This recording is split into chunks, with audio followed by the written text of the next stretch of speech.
আসসালামু আলাইকুম সবাই কেমন আছো আপুরা? আলহামদুলিল্লাহ ভালো আছি। আজকে একটা সমস্যার সমাধান দিব তোমাদেরকে। সমস্যাটা দেখো, কামিজের সাইড তোমরা সেলাই করার পর দেখবা যে সাইড এরকম বাঁকা বাঁকা হয়, ফুলা ফুলা হয়, ঢেউ ঢেউ পড়ে কিনা তোমাদের একটু বলো তো, পড়ে? এই সমস্যাটা কি তোমাদের হয়? কাদের হয় একটু কমেন্ট সেকশনে লিখো তো। তো যাদের এই সমস্যাটা হবে তারা চিন্তা করার কিছুই নাই। হ্যাঁ, এত চিন্তা করো না, এটারও সমাধান আছে।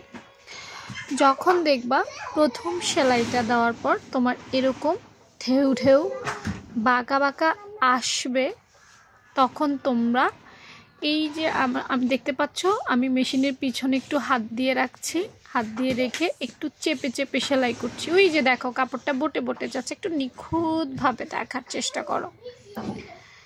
আমি কিন্তু একটু মেশিনের সামনের দিকে একটু হাতটা আগিয়ে দিচ্ছি আর পেছন থেকে কিন্তু একটু চেপে চেপে দিচ্ছি, কারণ এই সমস্যাটা হলে তোমাকে সমাধান করতে হবে। যদি তুমি সঠিকভাবে সমাধান না করতে পারো তাহলে কিন্তু তোমার পুরো ড্রেসটা মাটি, মানে ফিনিশিং পুরাই নষ্ট। হ্যাঁ, তো একটু সুন্দর করে আস্তে আস্তে সেলাই করার চেষ্টা করবে।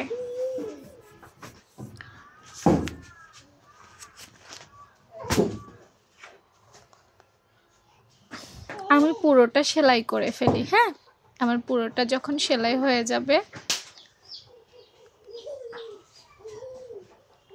তখন দেখতে পারবে যে আমি কি করেছি বা কি করছি।